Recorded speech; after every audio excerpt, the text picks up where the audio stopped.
Welcome back to the show, everybody. This is the Upper Tier Podcast, the football podcast we bring you each and every day at this stage. It's Thursday evening, which means only one thing. It's Thursday Tier Talk. Joining me, as always, my partner on the podcast, my co-host, my yin to my yang, the Dazzler himself. How are we, Darren? I'm alright, pal. I missed you on Monday night. Yeah.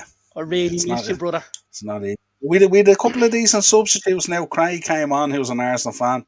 Marky, our resident referee, and Kane was back again for his second appearance. So we had a decent roster assembled, kind of last minute, but it came together nicely. Yeah, absolutely. Good. Nice little show we have tonight for you. We're back with a Premier League preview. Of course, we're going to give you our picks for Beat the Bookie. I have an interesting one, Darren. You're gonna be shocked at this one I have for you tonight. Now, this is well left field. Well, if you're telling me I'm gonna be shocked, you've got United to beat City. I haven't. I'm telling you about where these picks came from. I seen this bet today on TikTok, and I had a little gander at it, and it's kind of tasty enough now. But it's not my forte. It's more yours than mine. Right, okay. Morris is in the comments. My combined Premier League 11 so far: Ward, Shaw, Maguire, Lamptey, Shelby, Ndidi, Mount, Willian, Smith, Rowe, and Wood. Oh my God.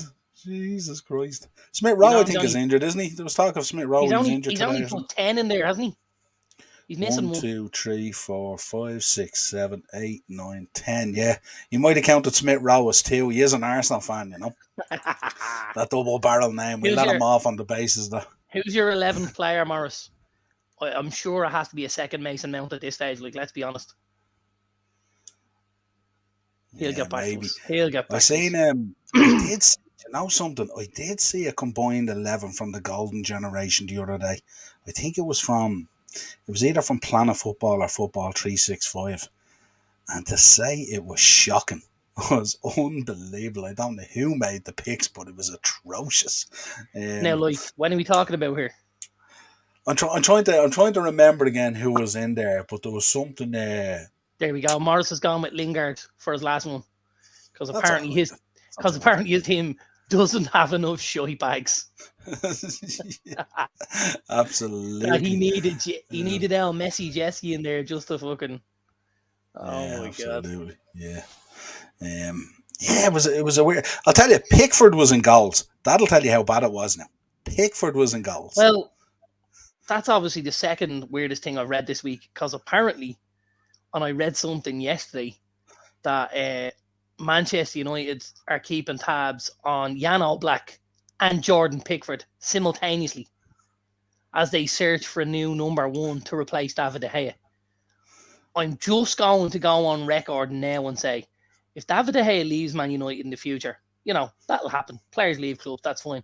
If we replace him with Jordan Pickford, I'm telling you, I'll make sure they take him off in tears. I'll hit him with that much abuse, and I'm a United fan, and you know how close to that goal I sit. I will torture that bloke. Could be the new Barthez if he shaved his head. Who knows? I was so bad one night. We played Newcastle very early on the season a couple of years ago, and we beat them 3-1. And Steve Harper was in goal, and I basically just leveled him for 90 minutes.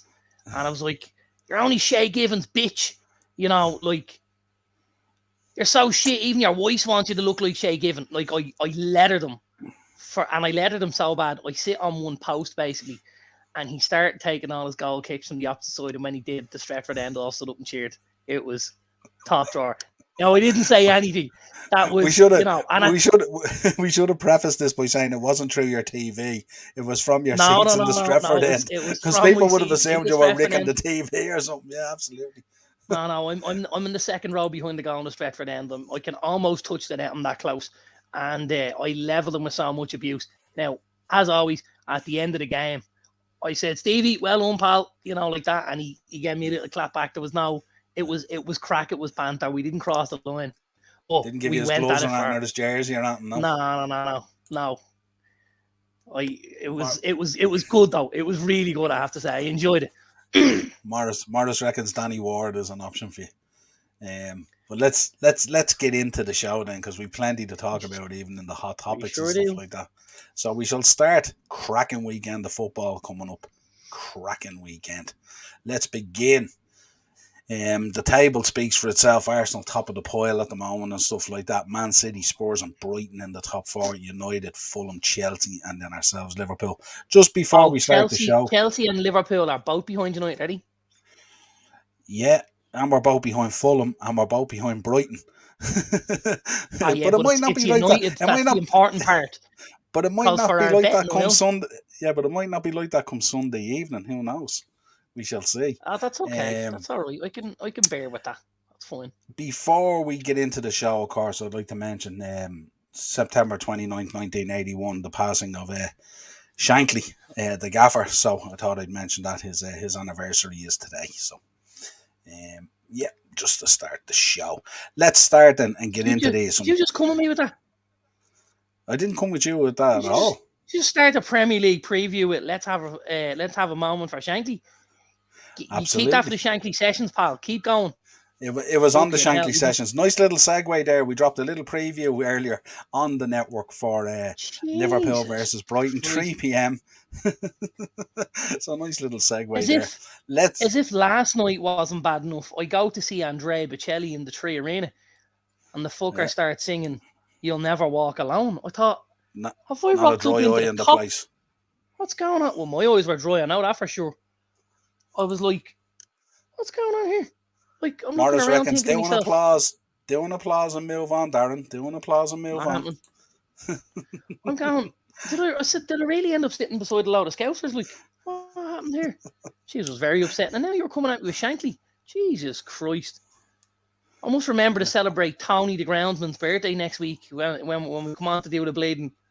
Well, that's what happens at United. That's where you're at the moment. You're celebrating groundsman. Let's get into this anyway. So Saturday, 12:30, we have the North London derby, Arsenal versus Tottenham. Give me your thoughts. Morris, look away now. This is going to be a big call. Arteta out. It's not going to be a big call, let's be honest. Spurs are going to absolutely fucking spit roast them. They're going to absolutely spit roast them. And I'll just give you a little hint for later. It might be in my bets. In fact, there's definitely Tottenham. There's two parts Tottenham in my bets later on.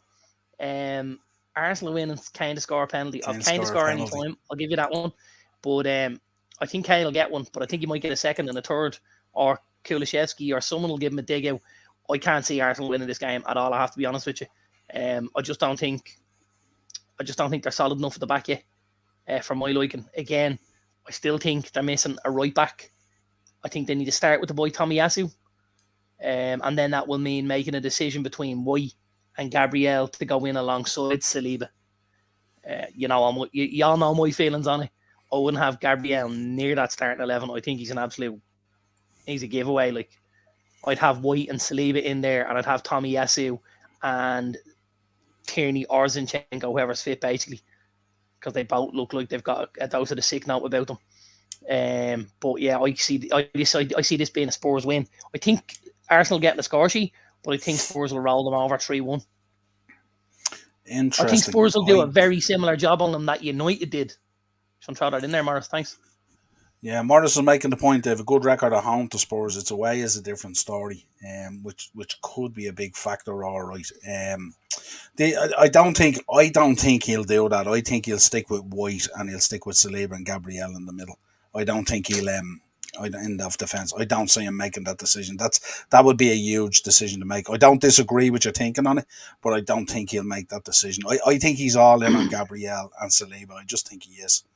And I'd say he'd be hard pressed to change his mind in a game of this magnitude, because we know coming up in October with so many games as well, this is going to be moving time in the league table this month with so many games and stuff like that. And I just think it's they'd be massive calls to make, and I don't see him changing too much. The boy Gabriel is David Luiz without the hair. That's where I'm on it. Like, he's an absolute liability at times. The guy is, some of his passing out from the back, some of his positional play. You know, some of his decision making is just shocking, like absolutely shocking. You know, never ever trusted the Brazilian centre back, and I'm not gonna start now. Yeah, I think we've seen at times this season as well similar situations with Ben White as well. So I don't know. I don't like. I mean, he I was. think White's just got a much cooler head in him. I think, I think obviously when White's playing out wide in the right, it's a different position. He's not a right back. He's faced with different things. Yeah, But I think if of you put course. White in the centre, he looks more like a centre back, a guy that can control a game, a guy that can, be that last man, that can ping balls left, right, and centre, and I don't know. He's just Yeah, Morris is saying he's agreeing with you that he's erratic and stuff like that, but he really is. he does pop up with a goal. So I suppose you're offsetting one against the other somewhat there in your decision making. Well, that's what happened the last day, Um, wasn't it? He gave away an absolute howler at one end and then got one back at the other end. But yeah. like, you don't want that in your centre back. If that's going to be happening, you might as well start calling him Harry Maguire. Who? Exactly. um, Accrington Stanley. Who are they? do you know what it is? I'm going to go with a draw on this one. I just think ours on the home advantage. Just mind yourself with the splinters up your hole there, will you? Yeah, no, I'm gonna go with a draw on this one because I have a funny feeling over the next 2 weeks, maybe 2.5 weeks, I think the table's gonna tighten up slightly, hopefully. So I'm gonna go with a draw on that one. Next up, the 3:00. Bournemouth versus Brentford. Bournemouth on a nice run of form here, aren't they? 2 wins in the bounce. Not too bad. Yeah.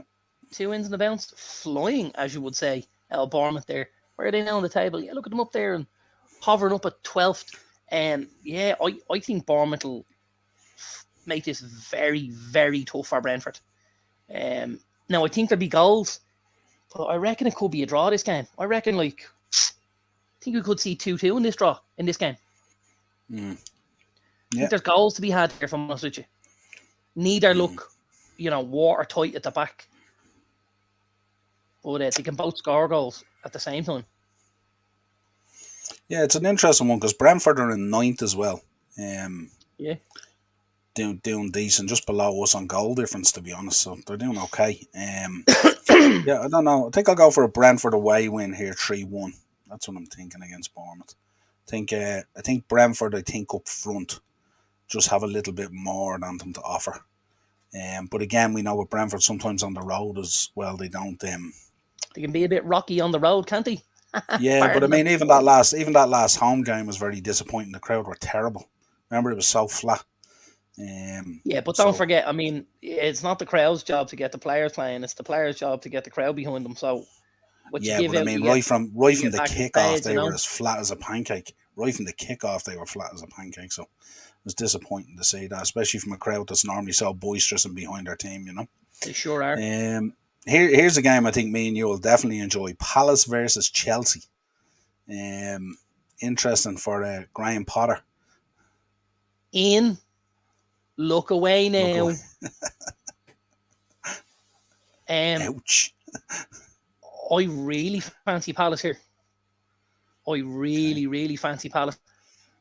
I just think, obviously with the international break, he'd have been missing an awful lot of players, out of that squad that he would have wanted to try and build stuff around and work on formations and do this and do that. When you're a club like Chelsea, and you're a big club and you've got a lot of internationals at the club, it's very hard in the international breaks.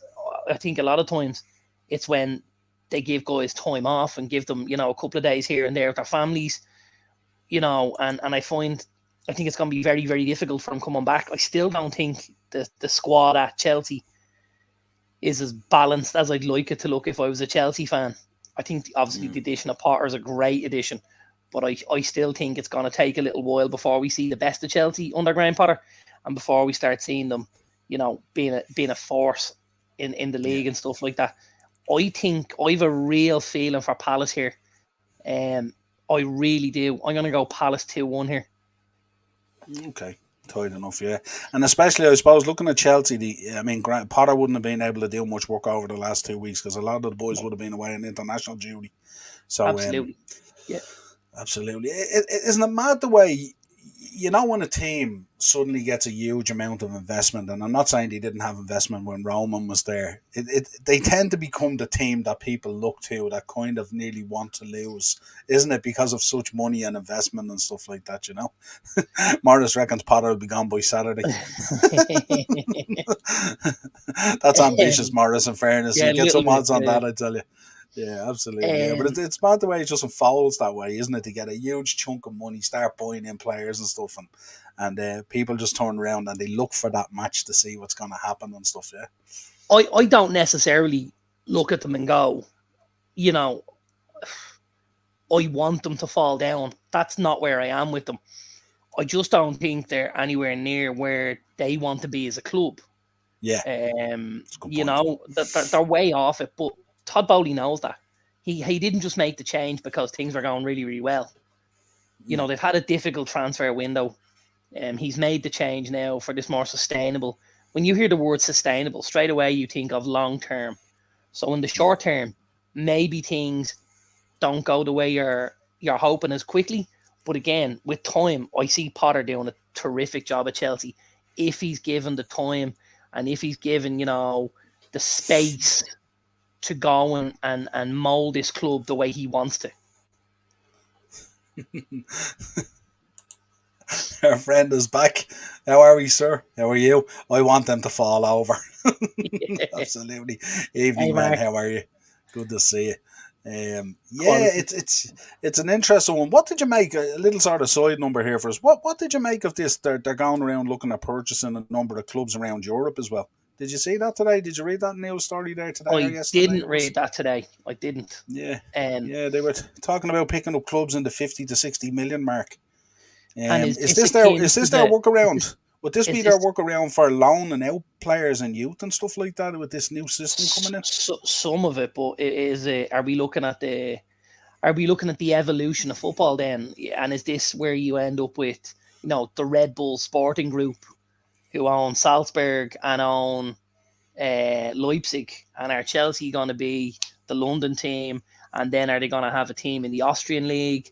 And then are they going to have a team in the Dutch league where they farm players out from and they're buying up prospects and giving them game time in leagues to build them up to a level where they can introduce them to the Chelsea game? And listen, it's worked. It's worked very, very well at Leipzig and Salzburg. The Red Bull group, and obviously the New York Red Bulls as well. Like they've done a terrific job. They're all kind of intertwined and interlinked while being separate entities. Mm. I think it's something we might see more of over the years. But I think that has its own complications then later on down the line. Is there a fear that that kind of approach might spell the end somewhat for academies or something like that? That maybe this is the route that they go and they bleed in their younger players, not their younger players, but fringe close enough, like, and they kind of bleed them in different leagues and different clubs before. No, because I think they've got to get to that stage, and that's where the academy comes in. The academy is Yeah, before, that level.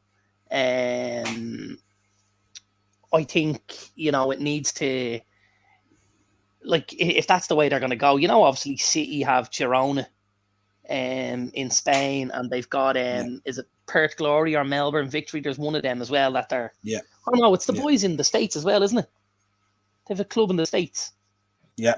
That's right. It's Yeah, New York City FC. They yeah. play in the blue and the whole shooting match. So again, there's a very similar sort of thing to the Red Bulls.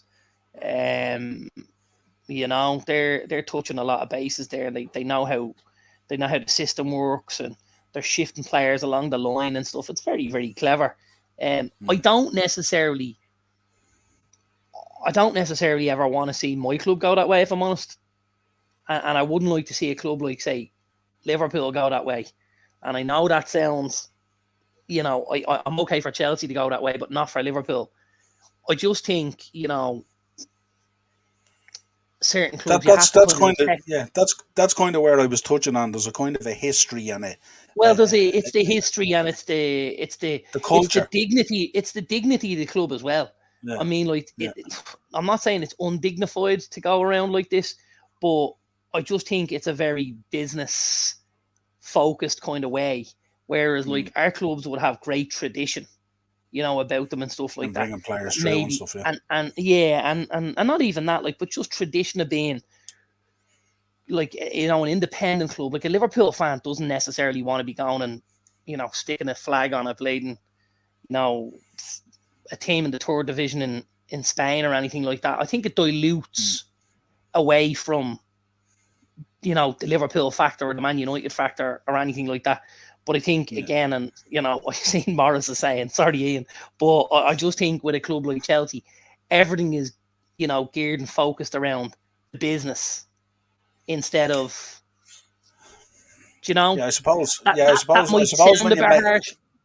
I suppose maybe it's a naivety of understanding the sport when you come in as a big investor, and then you have a lot of money there, and obviously they've thrown a lot of money at it as well. So as you said before, they expect a return on their investment, and their return on their investment, they probably see the globalization of a club very different to the way we see the globalization of a club in terms of developing your fan base out in Asia or down in Australia or in Africa or something like that. They see it in a different way in terms of maybe acquiring a club in those regions or something like that to develop the fan base, and then it rose in behind kind of thing or something like that. Maybe that's how they're looking at it. Yeah, Mark is there. It's that time of the week again. The lads in Panty Bar on the edge of their seats. It's the dynamic duo, Niall and Dazzler. You just look great, lads. Come on, the Palace. Morris, the Red Bull project has been a success. I think Jesse Marsh is still well in with them too. Yeah, absolutely. Then, of course, Chelsea have no dignity anyways. And then, sorry, Ian. Yeah. And I was saying it and I was thinking, I'm really teeing Morris up for this here, aren't I? But I genuinely don't have an issue with Chelsea. Like, I suppose, again, even if I look at City, I think if we look at City, it's another club that maybe when you introduce the money the way it was introduced, I think it loses a lot of its sparkle as a club. Now, some would say it only gains sparkle then, but I kind of think that a club like City that has an awful lot of character, like City have been on the steps of court, waiting to go out of business. City have been playing in that League One playoff final, down in League Two. City were scraping the absolute barrel, and to come back and go the way they did. Now, if City had won a league through building things back up like that, rather than the injection of oil money, I'd have so much more respect for them. And I'm not saying that's right, but I just think that's the way it is, Look at this lad, he's on the ball tonight, rocking the blue tonight, and all Darren is, or will he tell us it's a green shirt? It's absolutely green, by the way. Yeah, you notice you've just been talking about the way that football clubs do things, and you've been talking about sort of Chelsea and City, and you're rocking the blue t-shirt and stuff like that. It's gas. It's green. It's green. It's absolutely green. I have a green one and a red one, and apparently when I come on these shows, they look red and orange, or they look orange and blue. I don't. The chair's blue. Look, it's a different color. See? No, the chair's navy. That's different. But the t-shirt really looks blue. I don't know. Let us know in the comments. Darren's t-shirt, what colour is it? Not again. Let's kick it off anyway. I'm wearing black every time I'm on this now. From now on, that's the end of it. Here's an interesting match for us: Fulham versus Newcastle. This should be a good game, shouldn't it? It should, but I don't necessarily think Eddie's going to get a whole load out of this. I think this is a horrible game for Newcastle to have to come back to after the international breaks and stuff like that. I'm not quite sure how the boy Isak is doing physically, because I know he wasn't involved in a lot of the Swedish stuff. But I think this could be a Fulham win, I wouldn't be surprised here to see Fulham turn Newcastle over. I think it's not a nice play to go. Marky, you're really starting to annoy me now, pal. Morris is saying Coventry blue. Marky reckons a Rangers jersey. He'll be wearing that during the week next week probably.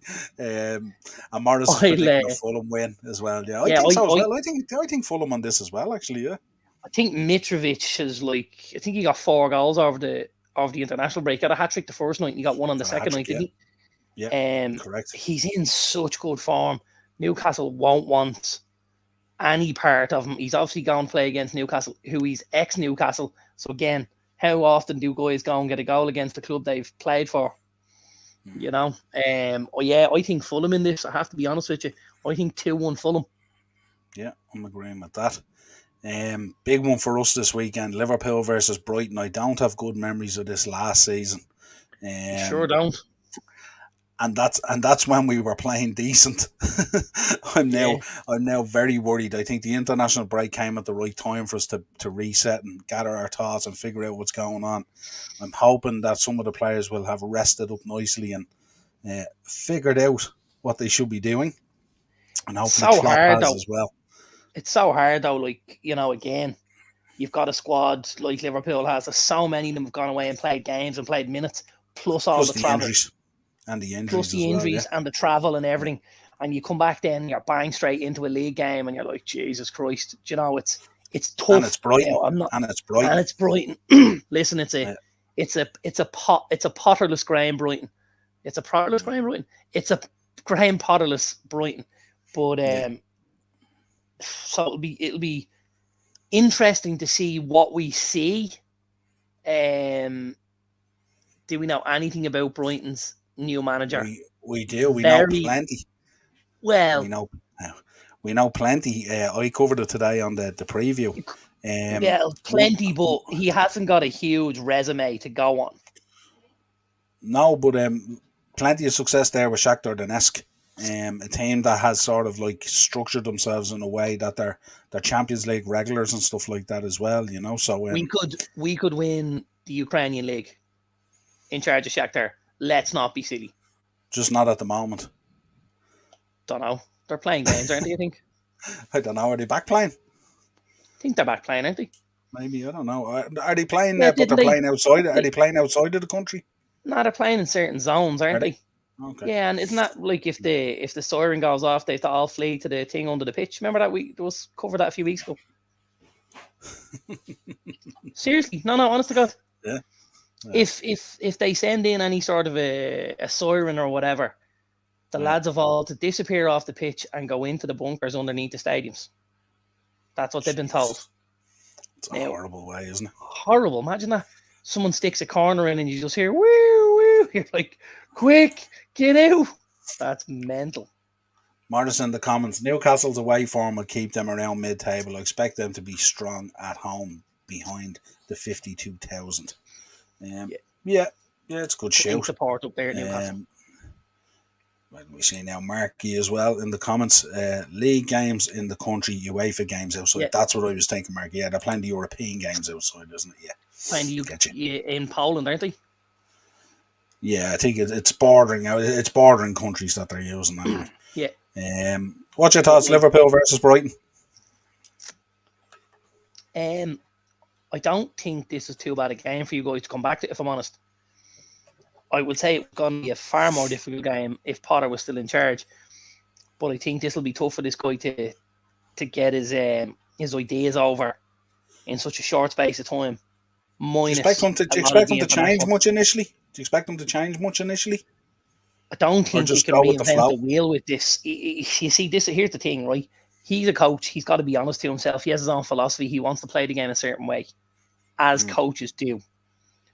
But if you don't have enough time in the interim to get your ideas across, then, you know, you've got to look at this performance versus conformity. If they conform to the way he wants them, maybe they don't pick up the results. If he leaves them the way they are, maybe they get enough results to put them in a position that when he gets to the end of the season, he can then roll in a few signings and change the style of play.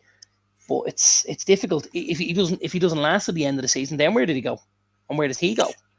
You know, it's just I suppose if I was going in there and I'd taken the coaching role, I'd be looking at it and think they're playing really, really well at the moment. So I wouldn't rock the boat too much in terms of trying to put my stamp on it. What I try and do is maybe get them through October, let the whole break come in for the World Cup, and then have a better look at it then where I have a lot more time.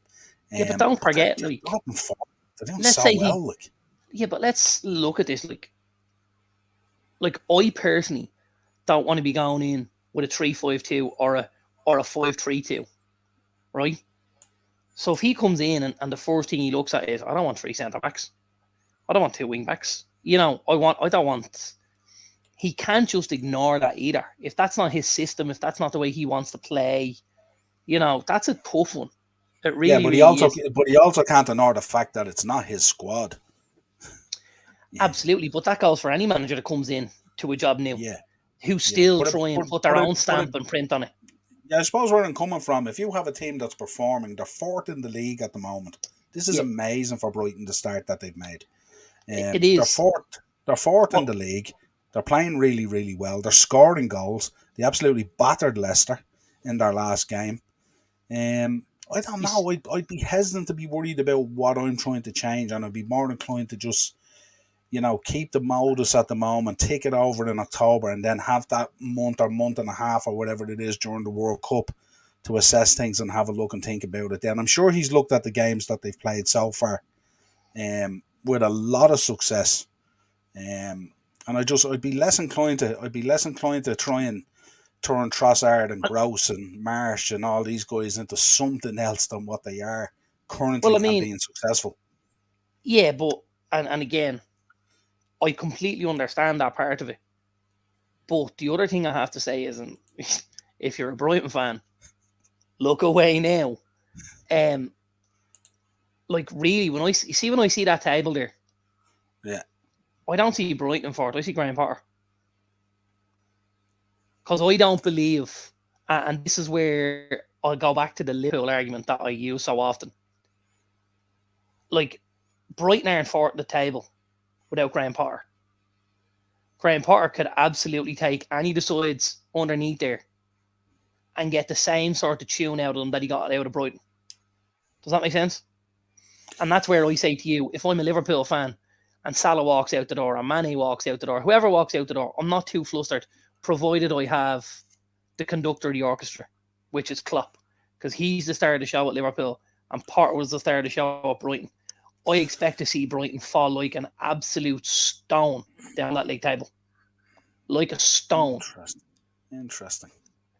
It'll be actually, it's a fair point. It'll be interesting to watch it because we can look back on it maybe at the end of October and see, have we done the players an injustice with that comment? And I'm not saying you have, but it is a very interesting point that you make there. You have made it before at Liverpool as well. Yeah, they've got some fabulous players, right? They've got some fabulous players, but I think, and I think he's bought players to fit his system.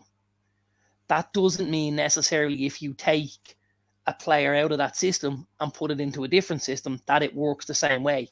I think it's different that if Potter goes to Chelsea and he wants to take the boy Sanchez, let's say the goalkeeper, he'll get the same tune out of him because he'll play him in the same way. You know what I mean? Whereas if he went and bought him and said, listen, actually I want you to play completely, would we all look at him and go, geez, that kid thing's a great keeper, you know what I mean? Maybe not. Yeah. So.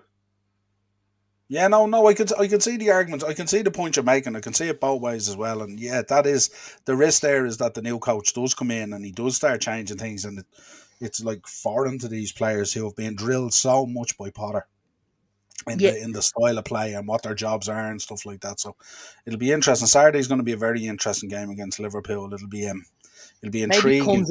Maybe he comes in. He's not a Danny Welbeck fan. Maybe he wants someone that can score goals up front. Could easily be the case. Yeah, absolutely. He might decide, I'd like an actual goal scorer, whereas Potter didn't have him in there to score goals. He had him in there as the focal point to assist the two wider players and the players coming from deep in scoring goals. More of a distraction. So, absolutely. More of a distraction. The Roberto Firmino role. Yeah. Southampton. Oh, sorry. Did you give us a score for that one? Liverpool Brighton. I don't. Yeah, you won't keep a clean sheet because you don't keep clean sheets at the minute. But 3-1 Liverpool. Yeah, I went. When I looked at it today on the preview, I went 3-2 Liverpool, and I went for both teams to score in each half, and it's 14-1. 14-1. Interesting. Right, where are we? Southampton versus Everton. Yeah, Everton on the back of a good result, aren't they? But I think the big problem with Everton is the away form's been very, very poor. They've done okay at Goodison. They've put it up to a couple of teams at Goodison. I actually tipped them to win the last day, and I tipped them to win 1-0, and they were good and held up my side of the bargain for me, which was great. But I don't necessarily see them getting that out of this. I think St. Mary's a horrible place to have to go. I really do. I thought they made it very difficult for United there. We managed to just get over the line, and I think they made it very difficult for Chelsea, and Chelsea didn't manage to get over the line. I think Southampton might win this, and I think I'll go Southampton 2-1. Okay, yeah, Morris, could this be Bazuni's first clean sheet? Not if Darren's prediction comes true. No, I don't think so. I thought he was actually quite poor in the Ireland game as well. Yeah, interesting. And then we round out the 5:30 then, West Ham versus Wolves. Nice evening game for us on Saturday. Yeah, nice evening game, isn't it? Really is a nice evening game. I like that stadium there at West Ham, I have to say. Yeah. And I like the atmosphere they create and stuff like that. I like the West Ham team. I think anyone that looked at the England game the other night, if you're not a fan of Declan Rice, stop watching football. It's bad for you. He's an absolute baller, the kid is. He really, really is. If they'd anything going on in the goalkeeper and the back four, like, they'd absolutely steamroll teams. They really, really would. Rice and Bellingham in the midfield were, they're two unbelievable footballers. That's the future of England, if you're asking me. But to West Ham, I think this is West Ham's opportunity to get back on the road, so to speak, get the ball rolling again. I think it's at home. They'll be buoyed by the fact that they've picked up a couple of wins in the Europa at home and stuff like that. And I think Wolves are still very, very goal shy. So I think we'll see a West Ham victory here on Saturday night. I'm going to say the Happy Hammers 3-1. I'm gonna go the other way. I'm gonna go 2-1 Wolves. I think this might be the perfect match to introduce Diego Costa. could be a very interesting conundrum against West Ham as well. And I wouldn't be surprised if there's a bit of argy-bargy and potentially a penalty and stuff like that. And also, yeah, interesting. I wonder, will they roll out Diego Costa? I wonder, is he ready? I don't think Bruno Lage is that silly. I think he saw what Kurt Zouma did to that cat. There's no way he's putting Diego Costa in there to get this chop slapped off him as well. No way. I think he'll keep it for a handier game. He might. Diego Costa might be a cat lover or something like that. You know what I mean? So that might be the reason to put him in there or something like that. Be interesting. Morris back in the comments. And Colin's missing too. He's been solid except the Kung Fu. He absolutely has. That's right. Absolutely. He's been unbelievable for them, and he was very good for Ireland as well, I have to say. I'm a big fan of the kid. Really, really am. I think his biggest issue right now is he's playing a lot of football with a lot of shit players around him. And I think that's very difficult. You'll only look so good for so long. Before it wears you down. Before they drag you down to their level. Yeah, I think so. Because it's very hard to drag guys of a certain standard up to your level. Do you know what I mean? Doesn't happen. Absolutely. We move into Sunday then, the 2:00, which I really think should have been the Super Sunday game. But the 2:00 is Man City versus Man United. Why do you think they'll have it at 2:00? I suppose, yeah. And also, well, you have European action as well, haven't you? Yeah, but it's a policing issue, isn't it? Yeah, I suppose, yeah. You've got to get, the United fans have to try and get out in broad daylight without the City fans trying to accost them, Those fans that City have, the 26 of them, like to sit in that bleeding bunker or whatever it is. I was thinking, when you mentioned City fans there, I was thinking there's normally more fans at a Glazier out protest. I went to a City game years ago, United City away, and they had like a polytunnel. Yeah. And the polytunnel was lined on both sides by like police. And the United fans had to walk through this tunnel, and the City fans just stood outside pissing on it while you're walking through it, spitting on it, and you're just like, yeah, sound, yeah, no matter, thumbs up. Yeah, Morris, to stop people drinking all day.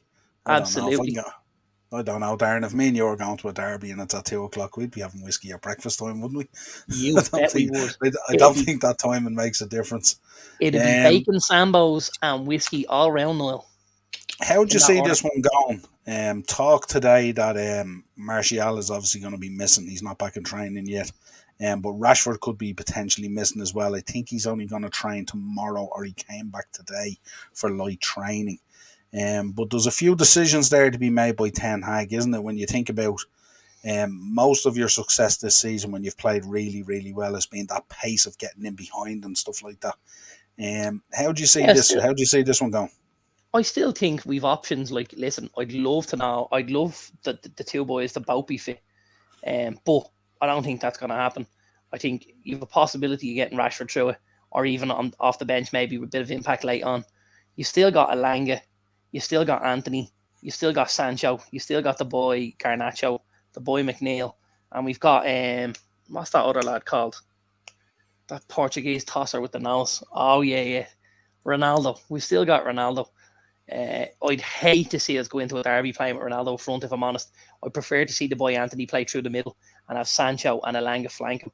I just think going in against City, you know, you have to cause a threat, because if you're not causing a threat and you're too passive, they're gonna just slide right through you.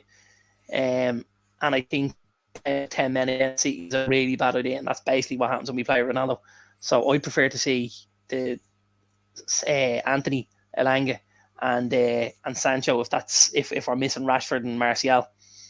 The other thing I just want to mention is, and I don't know whether any of our subscribers or viewers or listeners or watchers saw this. The Dutch were on TV last week in the 1-0 victory over Belgium. Did you watch any of it? No. The boy Cody Gakpo came off the bench. My word. He was absolutely immense in the 30 minutes he was on the pitch. Immense. I was looking at this kid going, someone tell me why we have Ronaldo and this kid's still playing for PSV. I'll be shocked. Now, I mean shocked if United don't go and do that deal in January. Get Ronaldo out of the building. Get him over to the UAE or Saudi Arabia or wherever he wants to go. Get a bit of sun in his back. Get a few bleeding Deutschmarks in his back pocket and get the boy Gakpo out of PSV. Yeah, interesting. I read a stat there today on Ronaldo as well. I was quite shocked at 1 goal in his last 9 games for Portugal. That's a serious stat, isn't it? Serious Dave, stat. Massive drop off. I heard his sister come out in defence of him, didn't she? The sister came out, and because the Portuguese fans are not happy. The Portuguese fans are now, they're seeing him in a light where the United fans have seen him for a little while, where when you've got Ronaldo on the pitch, you're playing with 10 men. And she wasn't happy. She took a little bite back out of the Portuguese fans. She did. Okay, interesting. Yeah, she did. Morris is saying that's why the Arsenal Spurs game is on early too. Yeah, that's it. Spurs fans wouldn't buy the drink; they bring their own. Early kick-off train from the airport, Marky says, into Piccadilly, straight into the Piccadilly Tavern, then on to the Railway Club and chips and Leo McCarty's if we are playing at home, of course. Great show, Mark. That Railway Club is a hovel. Now, an absolute hovel. I think that's why he mentioned it, I'd say. Jesus Christ. Talk about stepping back in time. Oh, my God. There you go. The Mark only won't be getting a job. He won't be getting a job anytime soon in the United Tourist Board, will he not? The only people they let into that Railway Club are people that are related to each other and have sex with each other. Inbred fucks. Jesus Christ. Harsh to say the least. Give me a call on this. What are you thinking? Obviously, Haaland, absolute powerhouse at the moment. I'm going to say 1-1. You're going to say a draw? Interesting. Yeah, I'm going to say a draw. What are you going to say, Noel? Shock us. Here we go. Here we go, Noel. Shock us. I'm actually going to go 2-2, believe it or not. That's all right. I'm going to go 2-2. I prefaced it earlier. I said to you that I think the table's going to tighten up. And I prefaced it. Big up, Daz. Good to have you on board tonight. Doing good. Let me know if you're doing any bets. We're about to start our bets now in a few minutes. So if you're having another flutter, let us know. Good to see you there, Daz, again. I'm going to go 2-2 on this one. Interesting. So you had us last week to lose against Palace, and this week you have us away at City to get a draw. That's fair enough, yeah. Seems solid form. Well, no, you're looking at Palace. Palace normally give City a real good game, don't they? Palace usually Did absolutely they not do the double on them last year or ramrod. something like that? They usually ramrod City. So there you go. So my picks then stack up. Marky back in the comments. Loads of people from Dundalk and the Railway Club, so that isn't true about riding family. Wait a minute. Oh God. Brilliant. It's a hovel. I'm not joking. It's just the like, super. oh God. The Super Sunday. Speaking of Leeds versus Aston Villa. Talking of backwards places, let's talk about Leeds. Put kettle on. What you thinking on this one, Stevie? You could see the celebrations last time when he got over the line with that last win. He won the league that day, didn't he? He's under a bit of pressure, isn't he? Did they win the league that day? Or did he give it the whole? Did he give it the whole? We do not slip now. I don't know. I think if your job is on the line and you get a 1-0 win and you grind it out and stuff like that, it'll probably feel bigger than a league win if your job is on the line. Gotta be honest with you, like, they probably should have had more. They should have, but they didn't. They didn't. No, they didn't. Do you know who's really let me down, I have to say? And when I look at this Villa team, like, there's so many good footballers in it. And at the minute, it seems to be all of the younger guys that are doing the shift, putting the shift in. The boy Jacob Ramsey's a smashing footballer. Really good. I like the kid. Yeah, I like him a lot. But I think, like, Ollie Watkins has been so far off it. Like, so far off it. Yeah. If we look at this time last year, now, listen, players go through runs of form and stuff like that. But he was on fire. He got called up to the England squad. Everything was going well. And now I'm looking at a guy going, this kid wouldn't get a game in the championship right now. Now, with strikers, you know yourself, it's all confidence based. It's all confidence. He needs to score now. Niall Quinn, an L cross that hits him on the kneecap and goes into the keeper's legs to just get himself back, getting going, and then all of a sudden he'll look like a footballer again. Yeah, they've relied a lot on Ings, haven't they? Ings has cropped up with a few goals for them at important times. Ings has popped off the bench quite a few times. He doesn't seem to be robust enough, though, to play game after game after game. He can't do 90, and he can't do 2 or 3 in a row, which, like, at whatever age, he's still in his 20s, is he?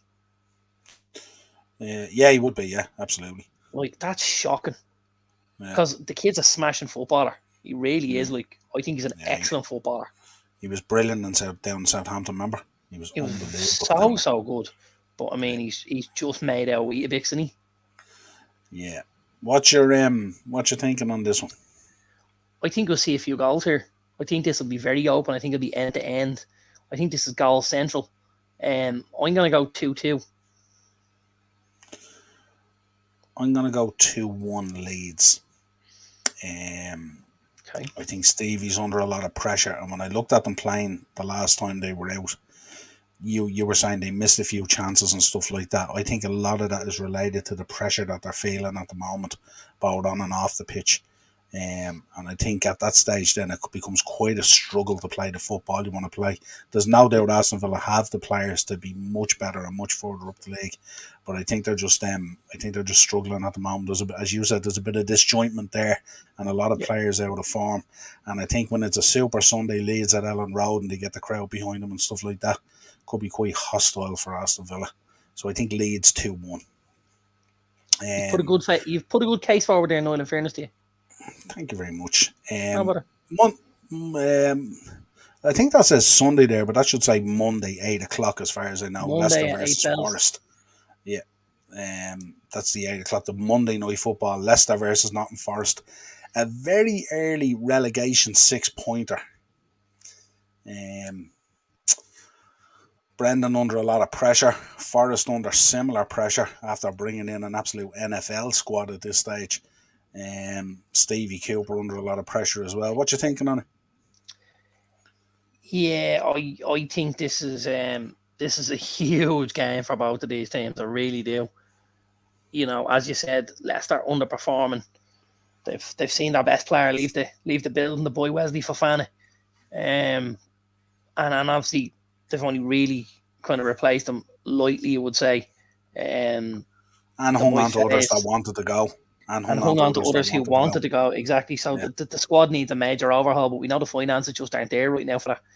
I think Brendan would have loved to have been Stevie Cooper signing players like he did in the summer. I think at one stage it's like he was packing cards in FIFA. He was like, "Oh, look, there we go, Serge Aurier, yeah, got him. Oh, look, Jesse Lingard got him as well." He was packing players everywhere. I just think they need a little bit of time to just bed in, and maybe the international break did them the world of good at Forest. Now, in saying that, I know there's quite a few of them who are still playing international football, so it might not have been as easy for Steve Cooper as maybe we think, because a lot of internationals he brought in there. I see Leicester getting something out of this, if I'm honest. I just think the King Power, I think on Monday night, I think there's going to be a cauldron. It's a kind of a Midlands derby, isn't it? Leicester and Forest. It'll be hostile. I think it'll be 100 miles an hour. And I think it'll suit the likes of Jamie Vardy and James Maddison. And I just think Leicester will get over the line. But I think there'll be plenty of goals again. And I'm going to go with 3-2 to the Foxes. 3-2 to the Foxes. Big show, yeah. Big show. Home advantage, yeah, there. And it's always difficult for Forest on the road and stuff like that with Stevie. Yeah. But I think, Morris is right there. Last chance saloon for Brendan. I think so as well. But I was very, very surprised they didn't make a change during the break. I thought they're so detached at the moment. 7 games, 1 point. Shocking. But I mean, let's look at this, right? West Ham and Forest are above them, and Wolves are there as well. And Palace, who have played, Palace have played some great football, and they're just off the bottom there, just out of the zone. Like, if Leicester win this game on Monday night, they'll go ahead of Forest, off the bottom, and they'll be right up the arses of the likes of Wolves and Palace and Villa and Southampton. So, you know what I mean? It's a big game for them, but it's certainly not over just yet, Yeah, I don't think it's even that. I'm not saying so much that as it is when you look at the performances and you look at how they got rolled. You look at that last game against Brighton, it was, I think, where they got absolutely pulverized. You know what I mean? They just looked like they were so out of ideas. Brendan is talking like he's nearly already checked out. And it just didn't sound good to me, didn't look good to me. I haven't seen a performance out of them yet. I think that's where the break will have done him the world of good. I think at that stage he probably thought, I couldn't be far enough away from this place because of the way things have gone with the finances and everything. Whereas I think he'll have had a little bit of a break. He might have got away for a few days. He'll reset the calculator and he'll go, right, time to fucking get back at it, And that's where I'd expect to see things. Now, I do agree with yourself, Morris. I think if he loses, he's gonzo. I think he's gonzo. And then if he is gonzo, then you're looking at the international break going, why didn't they make the change last week? I didn't think they would make it. I know you thought they would. I think he's got way more money in the bank way more in the bank with Leicester. That good credit that he's worked up over the years. I think he's got a few more games in him, if I'm honest. And I think even a small sign of light, I think those boys upstairs will go, let him run with it for now. Because I think they're loyal people.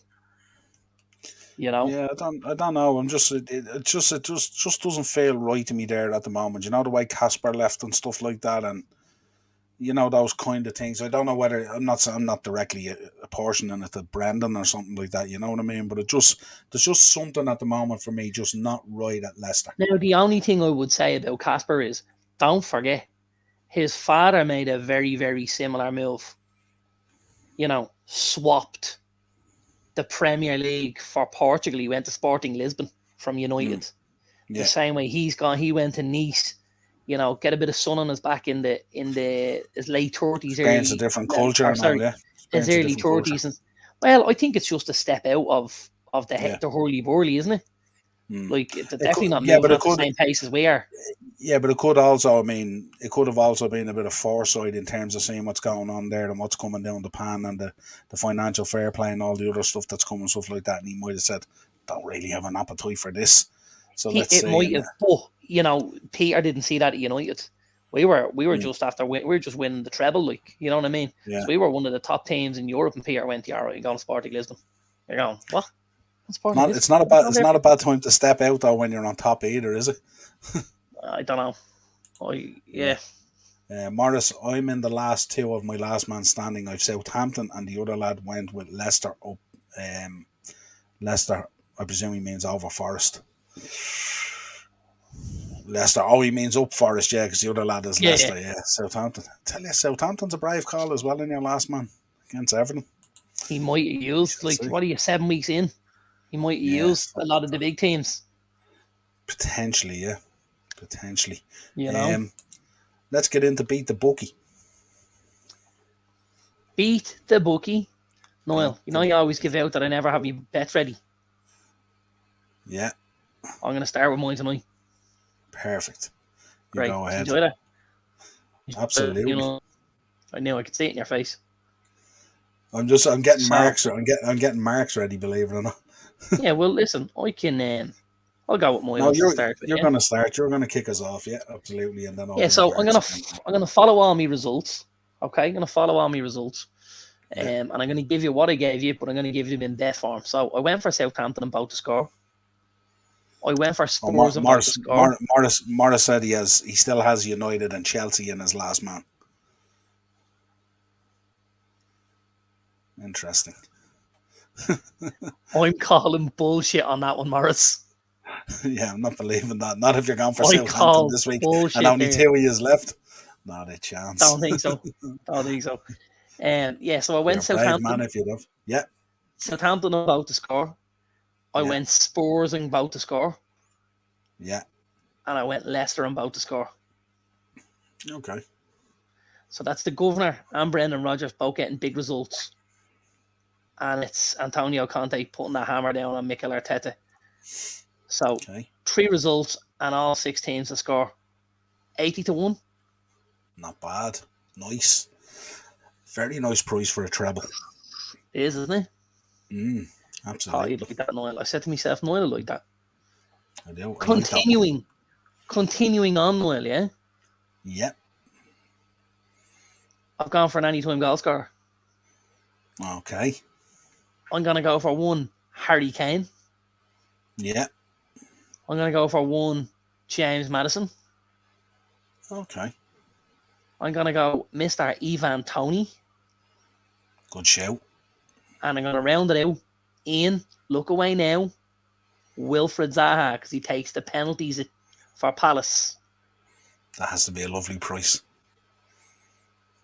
86-1. Nice. Very nice. And then I've gone with one other one. Niall, I've gone with one other. This is my last one, and this is just an accumulator. Yeah? Yeah. And I've gone with 4 London-based teams to pick up victories at the weekend. So the London ACCA. A London-based accumulator, yeah? London calling. I hate that. I hate that word ACCA. I don't dislike it. I hate it. But anyway, let's move on. I've gone Spurs over Arsenal. Okay. I've gone Palace over Chelsea. I got Fulham over Newcastle. And I got West Ham over Wolves. West Ham over Wolves. Okay. Interesting. Yeah? Yep. 84-1. You're knocking the prices out of the park tonight. Nice one. So I've given you 80s, 84s, and 86s. You can't go wrong with that. I'm only short of giving you the 88s, the Bloods, and the Crips. Like, I've gone at it this week, man. Nice. Excellent. Have you another bet for us, or is that the... Just did the 3. I wanted to give all the lads a chance as well. You know yourself. Absolutely. Give everyone a bit of airtime. I'm a nice guy like that, Noel. What can I say? Absolutely. Let's start with Marky. Marky has his anytime goal scorer for the Prem. Okay, here we go. So he's got Diogo Jota, which should be an interesting call, because the feeling is at the moment, the talk around Merseyside is that he might be injured, because didn't he request the other night to be taken off, and he chalked it down to tiredness, but I'm not sure whether it was tiredness. But we shall see. Neil Maupay. Right. And he's rounding it out with one of your picks, James Maddison. And that Right. gives you 21-1 for that treble. Yeah. So his championship, Here we go. bet. Has he given you the teams this week again? He has. He has now. Good He hasn't man, given Mark. me he hasn't given me the fixtures now. He's only given me the teams Jesus for the Christ. goal Right, go on. scorers. Come up short this week. So Who have we got in the teams? He went with Rotherham. He's gone our boy Chidozie. Ogbenny. Yeah, Chidozie Ogbenny. Yeah. Just first name. Then Sheffield United. Sheffield United, he has gone with. It's unlikely he's gone Billy Sharp. He's gone.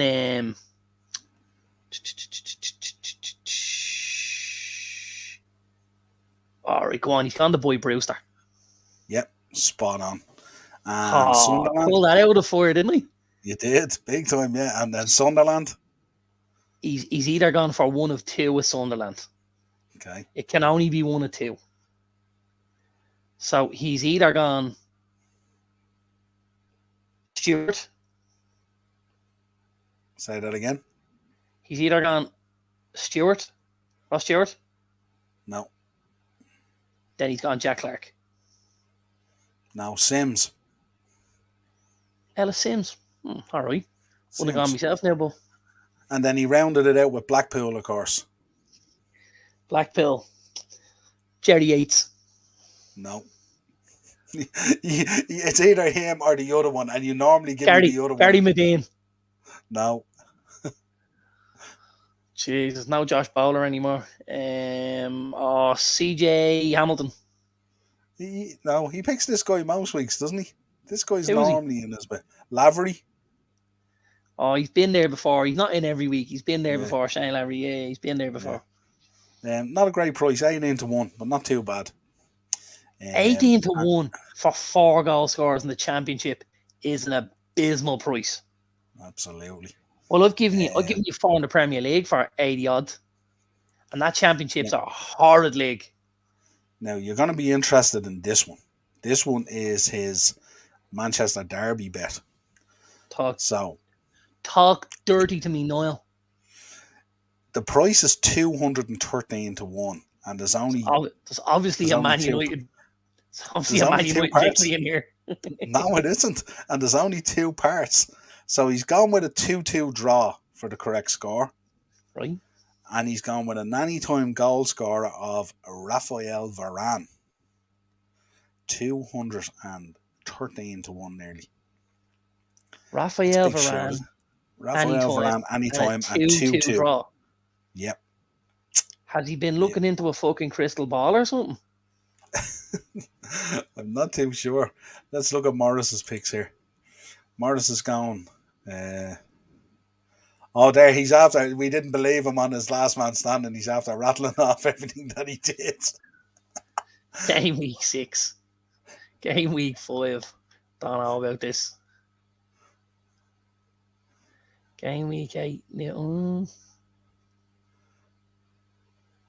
They started it in game week 2, he says. So we rolled onto this week. So no Chelsea and United. Fair play. Interesting, isn't it? Interesting. So that's Marky's picks this week. You don't sound convinced about lumping on Varane, no? No, he doesn't tend to get loads, does he?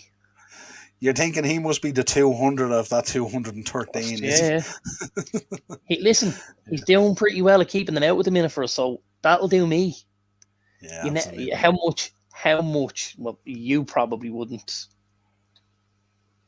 No, it was 18-1 for 3. All right. Sorry, Mark. Oh, sorry. Yeah, it was 18-1 for 3. And then he had forgot to send me Lavery, and he sent it on after it. Yeah, absolutely, you're right. So it probably it's probably just over 30s or something, is it? It'll be 60s probably. Oh, will it? Yeah, probably.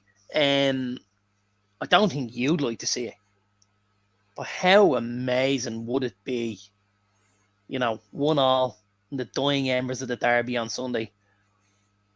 Corner kick, ball comes into the box. Up rises Lisandro Martinez. Boom! Bullet header. I was going to say Malacia. Even better. Bullet header from the butcher to make it 2-1, and then just go over and take your jersey off and just wipe it in Haaland's face and be like, smell success off Take that. the jersey off and put on the butcher's, that butcher's apron, the butcher's bib and the hat or something like that, yeah. Get the smell of success off that jersey, you mercenary fuck. It wouldn't help me though. I'm staring down the barrel having to wear the United jersey now. That you are staring down the barrel having to wear the United jersey. That's going to be fun, Niall. I can't wait for that. No, I'm going to have my camera at the ready. I swapped out my ideas on Konate, and I'm thinking with all the heat that Trent was getting this week and getting dropped out of the England squad and stuff, I might have to get you to wear that Trent jersey that's behind me. So we'll that definitely ain't happening. I know you're a big fan of him. I'll be more than happy to wear the Konate one because the kid's a baller. But I'm not putting that Trent jersey on me. Not a fucking chance, man. Why? It's winner's choice, isn't it? Thank God you don't get names on the back. I don't know. I think I might have one with Lukaku in there. It could really make you look like a donkey. That's back when we were a large. That won't work. I'll better get that off my head, I'd say. I'll give you my picks quickly anyway. I went, first of all, both teams to score. So I went Arsenal, Spurs, City United, Fulham, Newcastle, and West Ham Wolves. 7-1. Not a huge price. Not matching up. Not a great price, is it? No, look, there's a lot. We need 8 teams to get a goal there for 7-1. Like, I'm not getting out of bed for that shit on a Saturday morning, man. You all right? You're getting €1 a goal, aren't you? Don't worry, it gets better. Don't panic, it gets better. It's better. Look, I've given you 80s, 84s, and 86s, I told you. And you're coming at me with 7-1. Jesus Christ. You get a gig working for the fucking Glazers at this rate. Here's not a bad gig from what I heard. Here's a nice one. Here's one that you like. I went the other way with the Saturday handicap bet, and I went with plus ones instead of minus ones. So I went Palace +1 against Chelsea.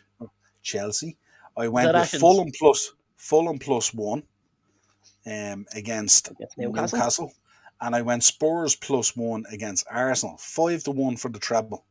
All three getting a goal head start. I went for all three of those in my accumulator.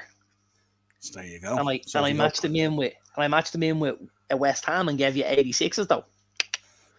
Yeah, but you're not getting you ain't getting a goal head start. So the goal head start. We're getting better than 5-1. You give me a 5 and a 7. Come on, Noel, will you? Oh, yeah. Jesus Christ, man! Are you from Cavan or something? I'm gonna turn it up a notch here for you. Both teams to score and result. Your favourite bet here. Both teams to score and result. I went slightly different to you anyway. I went with Arsenal to beat Spurs. I went Arsenal to beat Spurs. What? I went with City to beat United. Shocker. I went with Liverpool to beat Brighton. And I went with Brentford away to beat Bournemouth. 117-1. Yeah, I don't see it myself. The first one's upsetting you, isn't it? You're not happy. No, I'm wondering. Well, I'm wondering if you said United 1-1 in the draw in the game or 2-2, whatever it was. Why are you picking City and both scoring your bet? Variation, covering the odds. Look, trying to cover. So if you don't get the bet right, you'll get the result right. If you don't get the result right, you'll get the bet right. Either way, I'm on a winner. mind them splinters up your hole. Absolutely. I did a goal scorer as well, so I went with Harry Kane. I went, of course, with Harry Kane. Harry Kane. I went, of course, with Haaland. It'll be interesting to see if United can shut him down. I went with Ivan Toney. I reckon Lisandro shuts him down the first 5 minutes. Absolutely upends him. Takes the yellow card, but the big Gambine looking fucking Aryan bastard gets stretchered off after about 5 minutes, and he's gone home to salute Hitler and the rest of them. Big Heil. I'm not going to be too upset with that if that was to happen. I went with Ivan Toney, I mentioned as well. I went with Nunes. I'm not sure whether he'll start with him or whether he might have to because of Jota. I'm not too sure. But I put him in there anyway. He got a goal, I think, during the week there and stuff like that, so that might help his confidence slightly. And I put in there Kai Havertz as well. Had a Rounding it decent out. game for Germany at Wembley during the week. Yeah, had a good absolutely. performance. So, in fairness to the lads, I'd really like to see Havertz start playing in the number 10 role there at Chelsea, behind an Aubameyang, and with a Sterling and somebody else on the other side. Give a bit of width. I think that'd be really good. coming in from deep as well. Coming in from deep, picking up that, and he that links loose the play stuff very well. All that little one-touch stuff, the edge of the box. I think it'd suit him down to the ground. Yeah, 60-1 for that one. I went rather safe. A lot of them are short priced. Havertz, I think, is probably the longest. Well, he probably wouldn't. Maybe Nunes, I'm not too sure, was probably the longest priced. And then I did say to you that I had a bit of a curveball here. I seen this bet today on TikTok. Curveball. Yeah. Morris and the Mount. Absolutely. So I went with. Let me see now. I want to make sure I get these right. I went with Stevenage. Well, I didn't go with it. I seen this bet. Yeah, Stevenage, Sheffield Wednesday, Sheffield United, and Plymouth. 12-1. Right. And the bonus on it as well. If you want to throw Woking in there as well, it brings it up to 29-1. I told you this would be a curveball for you. I found this was on TikTok today. A guy put this up on TikTok the today. The two Sheffield clubs, Stevenage and Plymouth. Yeah, for your 12-1. And if you want to throw Woking in for the 5, it's 29-1. There you are now, huh? So I think I'm gonna do that one this weekend and just see how it pans out, because I don't bet below the Premier League normally. The odd time I might do a championship bet, but I rarely go down that low. But it's an interesting bet to look at, and it'll be interesting to see if it comes up. I hit the crossbar over the international break, as you saw. I had a lovely 80-1 shot that I had a little €10 note on. It was going to pay me 100. It was going to pay me 810 quid. I had Israel and both to score against Albania. They won 2-1. I had who else did I have? I had the second team and both score. They won 2-1. And I had Portugal and both to score in the game against the Czechs. Portugal won 4-0. Patrick Schick hit the crossbar with a penalty for the Czech Republic and cost me €810. The width of a post, Niall. That's how tight it was. I had a very unhappy bunny. Yeah, I don't normally put bets on during the international break and stuff like that, but I did one the other day in Boyles, which I thought was just a kind of a fun bet. It was 28-1, and it was basically I stuck a tenner on it just for the crack, just for an interest. It was the last night where there was 9 games in the Nations League, and the bet was basically a first half goal in all 9 games. Okay. And 7 came in, and the 2 that let me down were Spain and Portugal, and the Ukraine and Scotland were both 0-0s at half time, and I couldn't believe it. Scotland and Ukraine stayed 0-0, didn't it? I think so. It did, yeah. Spain got a very late winner. Yeah, that's right. Yeah. But yeah, that was they were the 2 that let me down. The other 7 came in, and like you were looking at kind of Kosovo and Cyprus and all this kind of thing. They all scored before half time. So I was thinking, with about 15 minutes ago, I think I was waiting on the 2, and I was going, surely there'll be a goal in each of these. Yeah, it's a nice little bet where you're not even picking one of the teams. You've got both of them. It was just a bit of fun. Like, it was just a bit of fun that what it did was it made me generate a bit of interest in all 9 games. And let's be honest, you need something to generate a bit of interest when the internationals are on. And my God, that Nations League is just terrible. No, I don't mind it so much. I prefer the Nation Leagues to the likes of friendly games where you're rolling on and off 11 subs. Do you know, like I can see what they're trying to do with the promotion and the relegation. Teams are going to move up a standard, teams will move down a standard, and teams will maintain the level, and the games will be competitive, and you get a little more out of it than you will if it's just friendly city and rolling on and off, stuff like that. So I can see where they're going with it. I think from an Irish point of view, like, I don't think we necessarily got the results that we would have been after, but I think there was lots of pluses for Ireland. And I know I'm saying that there's a lot of people, and I know we have one person in the comments who doesn't feel the same way as I do. I don't think he's doing that bad a job, Kenny, if I'm honest. I really, really don't. I think what puts people off him a lot is, you know, you hear his interviews and stuff like that. He does sound like a little bit of a bumbling idiot, you know. He's like rattling on and whatever. Whereas when you see the team play, they're putting a shift in. There's a style of play, you know. There's some good stuff at times. There really, really is.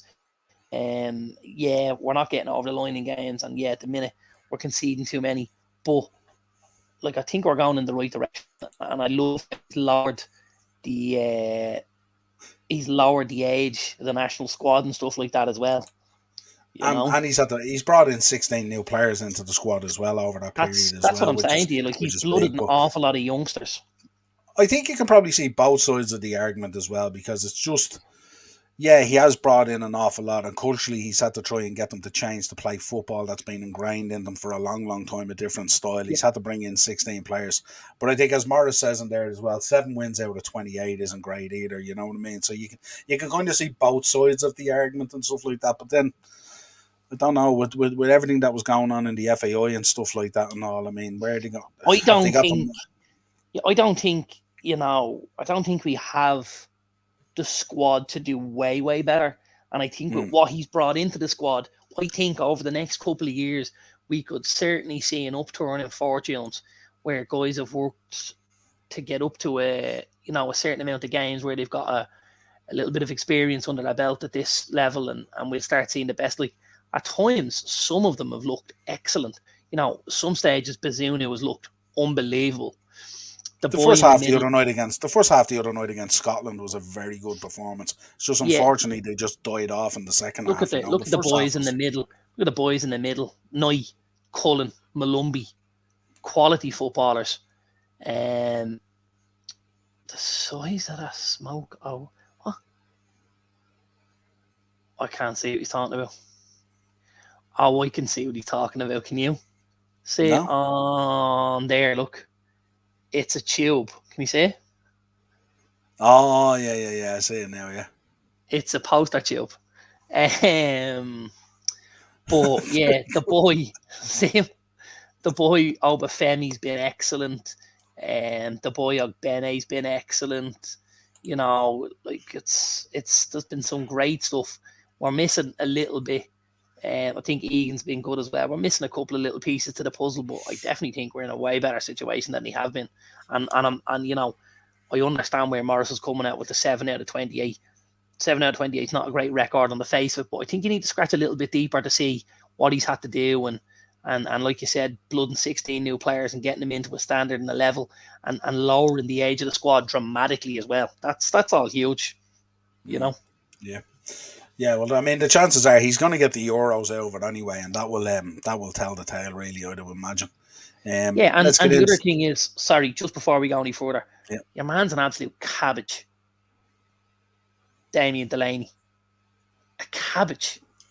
Like, why they let him? Why they had, like, at times, some of the TV3 and that Virgin Media panel are absolutely abysmal.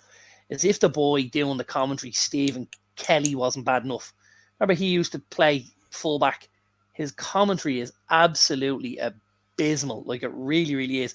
And then you go, well, I'm going to Damien Delaney, who's in the studio, and Damien wants to know what's for dinner, because he's a fucking ham. All right, Damien, settle down there, pal, will you? Fuck's sake. Talking like he was fucking Paolo Maldini. Like, you are absolute pony, pal. How many caps did he get? Did he get 20 caps? He was fucking dog shit. And he's having a pop of fucking Kenny, blooding all these young lads in the midst of the worst fucking crisis for getting Irish players through that we've had in a long time. and Delaney is I'm having a pop, Stephen Kenny. Shut up, you fucking ham, you fucking dope. Bring back Jim Beglin. Right, let's begin with some news. Imagine you looked at it and you thought, actually, do you know what? I miss Jim. That's how bad Delaney is. Spazoid. This guy is having a bit of a mare at the moment. It feels like everything is crumbling around him. But Rio Ferdinand came out the other day with a bit of advice. He said his advice to Harry was basically be mentally strong in the wake of yet another high profile gaffe, basically, if you like. I also have, a word of advice for Harry. Get a scissors and uncut the part of your laces that are fucking stuck to each other. Like, because you're not supposed to play football with your shoelaces tied together, you bleeding dimwit. My God. If it wasn't bad enough that he gave the ball to the German lad, then he decides to try and swap jerseys with him at the fucking same moment. They're like, what is this guy doing? Like, my God. If only we had a big enough saddle, we could actually make him look like a fucking donkey. He is. Oh, man. This is pressing all my buttons tonight, Noel. Well, speaking of Rangers jerseys, they dished out fines there during the week. JD Sports, Elite Sports, and Rangers have been fined more than $2 million by the UK's competitive watchdog after it found out they had fixed the prices of replica football kits. CMA, the Competition and Markets Authority, said Elite Sports and JD broke the law by fixing retail prices of the Rangers branded kits and other clothing items from September 2018 to July 2019. This one I found a little bit strange because it was just I thought they all more or less charged the same for the kits anyway, don't they? Or had they got these at a higher level of normal retail or something like that, and they all went across the board or something like that? But I would have assumed I have no idea, and the reason I have no idea is Scottish football is shite. It's abysmal. It's absolutely abysmal. I think if Celtic and Rangers were playing in my back garden, I'd close the fucking curtains. That's how bad it is. My God. I'd prefer to watch Shells and Rovers than fucking Celtic and Rangers. Fuck's sake. So does this mean then for either Tuesday or Wednesday night next week, I'll send you over the Liverpool jersey and be a Liverpool fan for the night? Well, I certainly won't be a fucking Rangers fan for the night. I know that. No more than I'd be a fucking Celtic fan either, by the way. Fucking shite league you're playing. Morris says, good news on Maguire. That means he's out for Sunday. Yeah. Yeah. The only good news we might get is that he's giving the armband to his missus and she's going in to do the team talks. Other than that, we're fucked. Did you see the video the other night where they said he left with a limp, that he had hurt a hamstring or he had hurt something? And I don't know if you caught it. It was the video footage that they showed him going to side on walking through the corridor. And he was walking fine and suddenly he spotted the camera and he started limping. And I just thought it was hilarious. But the first 2 or 3 steps he takes, he's perfect. And then suddenly he starts limping. But yeah, I don't know. I'd say he got caught with his tail between his legs. Never mind fucking limping. Yeah. Speaking of another man who didn't surround himself with quality really during this international break. Well, I did call this. I did call this a little bit. He wasn't my choice. Honor. He was very slow the other night. The ball was stuck under his feet so many times. But he's been given the lowest ever match rating for a Three Lions player after dismal Germany performance, Nick Pope. So he has the honour. I haven't got a clue. I presume it was a 1 or something like that, or maybe a 0 or something like that. But he was given the lowest star rating. I'll tell you what I would say about that, though. That just tells me that none of those journos were born when Rob Green or David James played in golf for England. Because if any of them had been alive, he'd have been all right. El Popey'd have been safe with the 2 boys in Handley. I won't have a bad word about David James. I'll have several. Yeah, you're right. Jesus Christ. Absolutely. Just another bit of information here. This is one we spoke about at the start. Leandro Paredes, he's been talking in an interview and he mentions that there is a little bit of tension and a rift between Neymar and Kylian Mbappe at PSG. Apparently, Mbappe is supposedly a divisive figure in the dressing room. And we kind of called this, didn't we, with the contract before the The guy season who wanted started. to have a vote at the board meetings is divisive. That's a shocker, isn't it? You go. And, and the guy who wouldn't even What will take we his have picture with next? his Turkey's voting for Christmas. he wouldn't even take a picture with his international teammates unless he got image rights and everything and all, you know. He's an Um, absolute degenerate nitbag. Mark's there. Mark I says wouldn't. he got 2 out of 10. 2 out of 10 was the rating that he got. You're telling me no other England player has been given a 2 out of 10 ever? Jesus, man, that's harsh, isn't it? Well, see, they normally sort of tender around that, don't they, when it comes to the England team and stuff like that. You see lads getting a 7 that deserve a 3 and stuff like that, but they don't tend to be as harsh. They certainly wouldn't be as harsh as we are with our post-match ratings at times anyway, that's for sure. There was a couple of standout performances for England there the other night. Now, I have to say how Luke Shaw put himself in a good position for the El Derby coming up on Sunday. He was very good. And then the two boys in the middle, Rice and Bellingham, were excellent. Now, the other 8 were pretty shit, but like, if you could work around that, it wouldn't be too bad. You know what I mean? Yeah. Maurice Ramsdale should be their keeper. He definitely should have had a chance in the second game anyway. The amount of players that they brought along, and especially with it, I know it was England versus Germany, but they really should have. Like, it was a kind of a.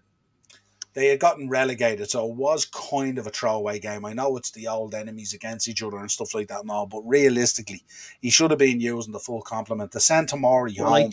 I think at that stage isn't the issue because they've already been relegated. They know the guys are going to be on their backs. So if they can soften the blow with a victory at home to Germany, it'll paper over some of the cracks and help them a little bit. But even that didn't work. It probably sent them further into the mire. Yeah, but when you're thinking about the 2 games in the build-up to the World Cup, and you think you come out of those 2 games with more questions than answers, it's a little bit kind of like, to me, it's a weird way to go about your business, stuff like that. I mean, at the end of the day, I think, and I would follow on with what Gary Neville said here. I don't generally agree with loads he says, but I do think they're primed to come good at the right stage. England, I really do. I think you don't want them going in on the back of a 24-game unbeaten streak and then everything be sitting on their shoulders and the boys and stuff like that. I think them being like this and him having to make a couple of decisions, and you know, obviously you look at that midfield axis that he goes out with the other night with Rice and Bellingham, and you're just thinking, this is the World Cup. This should be the World Cup. These 2 boys, you know, if you nail down the 2 boys in the middle, let's say you play Luke Shaw at left back, you've 3, you go Reece James the back right, you've got 4, Kane 5, Sterling 6, Saka 7, you know, Foden 8. Then what are you missing? Like a couple of centre backs and a keeper. That's a serious football team.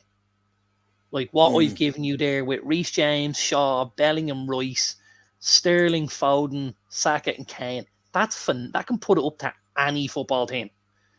But they need the goalkeeper sorted, and I personally would go with Ramsdale. We had the conversation a few weeks ago. Ramsdale would be my choice, and he needs 2 centre backs. Again, I'd be going Tomori and Mark Gahey. I think they're the 2 best ones there at the minute. You know, they're athletic. Didn't even give Tomori any time actually, and then sent no, home, and that's mental. That's absolutely mental. When you see what he's doing at AC Milan and in Europe and stuff like that, in European competition, the kid's been a revelation since he's gone there. It really has. That'll be the downfall though if they don't get that position sorted, because the centre back issue is massive for England right now. Yeah, and it goes against the grain of what he says, where he's picking players based on performance. He clearly isn't. You know what I mean? So you can't be if Maguire starts and Tomori doesn't get a kick. Like, look at the 2 seasons the 2 boys are having. That's when he's talking bullshit, you know, and that's where people have put him up on it. Yeah, Morris saying, and Ivan Toney was robbed because old Harry wants the personal glory and records all the time, and Gareth bends over from. Yeah, I just think I think it's one of those ones. I think, yeah, I don't know. Not too sure. Um, Up next then is one that I've been calling out all summer. Really, this guy has been an absolute revelation this season, Nicolo Barella. He's outperforming Jude Bellingham at the moment, and the talk is, will Klopp regret not signing him, or maybe he'll go back in for him? But he's been absolutely outstanding. What's he And been outperforming him in? I think he's been. I think when you compare both stats, I didn't get the sheet for both stats and stuff like that, but he's been outperforming Jude Bellingham. He's been outstanding this season, Nicolo Barella. Yeah, but I don't always think again, and especially with a central midfielder, that stats are the way to go. Like, let's not be silly here. If you have to pick a player to go into your team tomorrow, and you've Barella or Jude Bellingham, you pick Jude Bellingham every day of the week and twice on a Sunday. Absolutely. And that's, and don't forget the boy Barella, smashing footballer, by the way, footballer, but he's playing in one of the worst Serie A's we've ever seen in our lifetime. It's piss poor. Yeah, but I mean, you could also argue that Jude Bellingham is potentially playing in one of the worst Bundesligas we've ever seen in a long time as well. Like, if you look at that Bayern Munich side, they're absolutely terrible this season when you look at them. They're a poor Bayern side, absolutely. Yeah. But I think the German league as a whole is a stronger league than Serie A, because I think absolutely, totally the pace that it's played at and stuff like that, you know what I mean, is it's a much better standard of football. Like, I like the boy Barella a lot, I have to say. I really do. I like the boy Sandro Tonali as well. He plays for AC, another smashing footballer. But I just think, it's like comparing apples and cheese. It's very hard. Do you know what I mean? Like, it's very hard. Mark says Niall in the white t-shirt in the background trying to give him a high five. Mark, I'm trying to grab him and bring him back to Liverpool. That's what I'm trying to do. I'm not give him a high five. I thought that was a dart in your hand. You were trying to throw the dart at him, and after you hit him with the dart, one of those tranquilizer darts and knock him out. And you were going to throw him into the back of the fucking car and then pack him off. This one we don't have to dwell on too long. This is Rio came out as well, and he says he's kind of like he says, what's going on here with Gareth Southgate? He's perplexed by his team selections, like us all. Like us all. When you look, we've mentioned Ramsdale, we've mentioned Tomori. There's probably many more we can mention as well. It's kind of weird that you bring these players into the squad and you bring them along, and then you don't even bother using them in any shape, form, or fashion, so it's a bit weird. All right, so we won't dwell on it too long, but that kind of rounds out this week's Thursday Tier Talk. A little bit longer than we expected, but we enjoyed it because we do like talking around the Premier League preview and stuff like that as well. So a lot of fun. As always, we'd like to thank everyone. It was good to be back. Absolutely, yeah. It's only when you're not doing it that you miss it, isn't it? Yeah. Well, you see, we had the international breaks, and then we had we have Premier League coming back this weekend. Plus, then I missed Monday night. I was working, and so the whole thing snowballed. And tonight just felt like it's good to be back. Felt like home again, even though we both do them from home. Sure did. Yeah. Well, listen, we'd like to thank everyone in the comments and everyone in the chat, of course. So if you could just drop a like on the video on your way out. I will be back Saturday afternoon with a match reaction and player ratings from the Brighton game. I'll be also back on. But will you have the Kleenex out tomorrow? I hope not. Just a quick happy birthday to Keno today. Yeah, not a problem at all. Happy birthday, Keno. Good shit, Mark. Keno. Appreciate that. We do birthday requests as well. Also tomorrow night at 8 o'clock, I will be on Stephen Stubbs. I'll be on his channel. Statman Stubbs. We'll be doing a preview for the Brighton game as well. So if you want to check that out tomorrow at 8 o'clock, we will be live on that channel, chatting all things Liverpool and Brighton. But until next time, if you want to contact the show, the Upper Tier Podcast at gmail.com. We're on Facebook, Instagram, Twitter, TikTok. You'll find us anywhere that you check it out. And we will talk to you again real soon. Cheers, bro. All right, Captain.